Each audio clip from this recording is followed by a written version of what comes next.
ഒരു കാലത്തും നിനക്കൊന്നും ഗതി കിട്ടൂല. കാരണം അത്രയ്ക്ക് വലിയ ദ്രോഹമാണ് നിങ്ങൾ ചെയ്യുന്നത്. ഞാൻ വന്നിരുന്ന് പ്രാകുന്നത് എന്താണെന്നായിരിക്കും നിങ്ങൾ കരുതുന്നത്. ഞാൻ പ്രാകുന്നതല്ല, പറഞ്ഞു പോകുന്നതാണ്.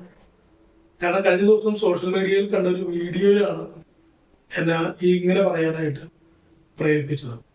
മറ്റൊന്നും കൊണ്ടിട്ടല്ല. ഒരു മകൻ, പ്രായമായ വയോധികനായ 85 വയസ്സിന് മേൽ പ്രായമുള്ള ഒരു അപ്പനെ മൃഗീയമായിട്ട് മർദ്ദിക്കുന്ന വീഡിയോയാണ് സോഷ്യൽ മീഡിയയിൽ കണ്ടത്.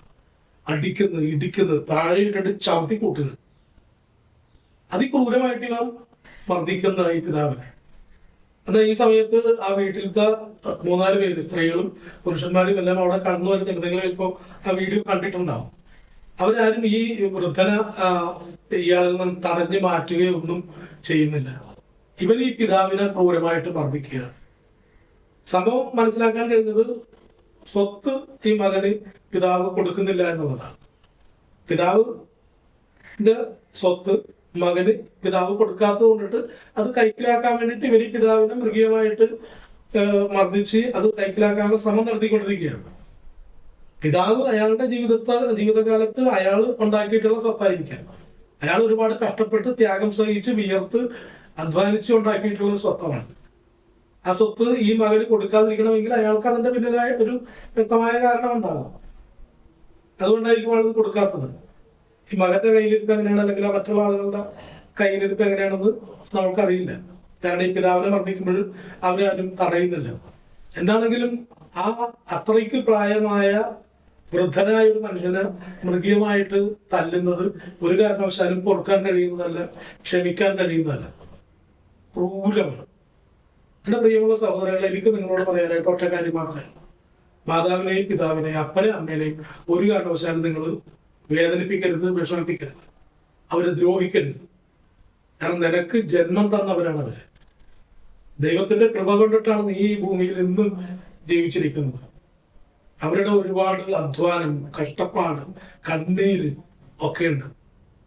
നീയൊക്കെ കുഞ്ഞായിരുന്ന സമയത്ത്, ഞാനൊക്കെ കുഞ്ഞായിരുന്ന സമയത്ത് നമ്മളെ വളർത്തിക്കൊണ്ട് വന്ന മാതാപിതാക്കൾ അവരുടെ കണ്ണീരിന്റെ വില അറിഞ്ഞാലേ നീ ഒന്നും ഇങ്ങനെയൊന്നും ചെയ്യില്ല.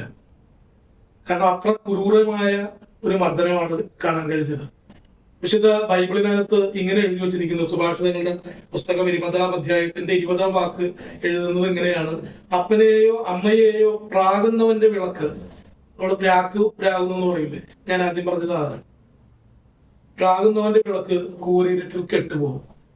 അപ്പനെയോ അമ്മയോ ശപിക്കുന്നതിന് പ്രായിക്കഴിഞ്ഞാല് അവന് ജീവിതത്തിൽ അവന്റെ വെളിച്ചം കെട്ടുപോകും എന്ന് പറയുന്നത്. പ്രാകുന്നവന്റെ, അപ്പന്റെ അമ്മയുടെ ദേഹത്ത് കൈവെക്കുന്നവന്റെ, മൃഗീയമായി മർദ്ദിക്കുന്നവന്റെ, അവരെ വേദനിപ്പിക്കുന്നവന്റെ അവസ്ഥ അപ്പം എന്തായിരിക്കും?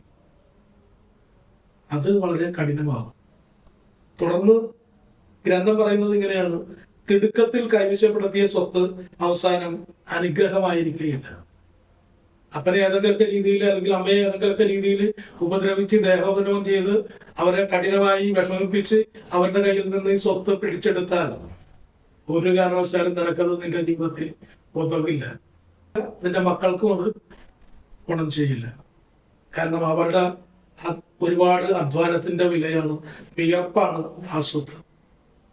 മാതാപിതാക്കളെ മാനിക്കാതെ മാതാപിതാക്കളെ വിഷമിപ്പിക്കുന്ന എല്ലാ മക്കളുടെയും അവസ്ഥ ഇത് തന്നെയാണ്. ഒരുപക്ഷെ അവർക്ക് നിന്നേക്കാൾ വിദ്യാഭ്യാസം കുറവായിരിക്കും, വിവരം കുറവായിരിക്കും, ജ്ഞാനം കുറവായിരിക്കും. പക്ഷെ അവര് ജീവിതത്തിൽ കടന്നു വന്ന വഴികളുടെ ഒരു ജ്ഞാനമുണ്ട്, അവര് ആർജിച്ചെടുത്ത ഒരു അറിവുണ്ട്. അത് എന്താണെന്ന് നിനക്ക് മനസ്സിലാവില്ല. എന്റെ ചെറുപ്പത്തിൽ എന്റെ അപ്പച്ചൻ എന്നോട് പറഞ്ഞിട്ടുള്ള ചില കാര്യങ്ങൾ എനിക്ക് അന്ന് കേട്ടപ്പോൾ തോന്നിയിട്ടുണ്ട്. അപ്പനെന്ത് പൊട്ടത്തരാണ് പറയുന്നത്, ഇത്രക്ക് വിവരമില്ലാതെയാണ് സംസാരിക്കുന്നത്, ഇങ്ങനെയൊക്കെയാണ് പറയുന്നത് എന്ന് എനിക്ക് തോന്നിയിട്ടുണ്ട് അന്ന്. അപ്പച്ചൻ മരിച്ചു പോയി. ഇന്ന് എനിക്ക് ഈ പ്രായത്തിൽ ഞാനിരിക്കുമ്പോൾ എനിക്കറിയാം എൻ്റെ അപ്പച്ചനാണ് ഏറ്റവും കൂടുതൽ വിവരം ഉണ്ടായിരുന്ന ആള്. അപ്പനാണ് ഏറ്റവും കൂടുതൽ ജ്ഞാനത്തോടെ എന്നോട് സംസാരിച്ച ആള്. അപ്പച്ചൻ അന്ന് പറഞ്ഞ കാര്യങ്ങളെല്ലാം ഇന്ന് വളരെ സത്യമായിട്ട് തീർന്നത് എനിക്ക് കാണാൻ കഴിഞ്ഞിട്ടുണ്ട്, അനുഭവിക്കാൻ കഴിഞ്ഞിട്ടുണ്ട്. അതുകൊണ്ട് പ്രിയമുള്ള സഹോദരങ്ങളെ, സുഹൃത്തുക്കളെ, ഒരു കാരണവശാലും നിങ്ങളുടെ മാതാപിതാക്കളെ നിങ്ങൾ ഒരു കാരണവശാലും വിഷമിപ്പിക്കരുത്. അത് നിങ്ങൾക്ക് ഒരു കാരണവശാലും ഗുണം ചെയ്യില്ല. നിങ്ങളുടെ ജീവിതത്തിന്റെ നടപ്പ്, നിങ്ങളുടെ മുന്നോട്ടുള്ള ഗമനം അത് കൂരിരുട്ടിലായി പോകും. ഓർമ്മയിൽ നിൽക്കട്ടെ.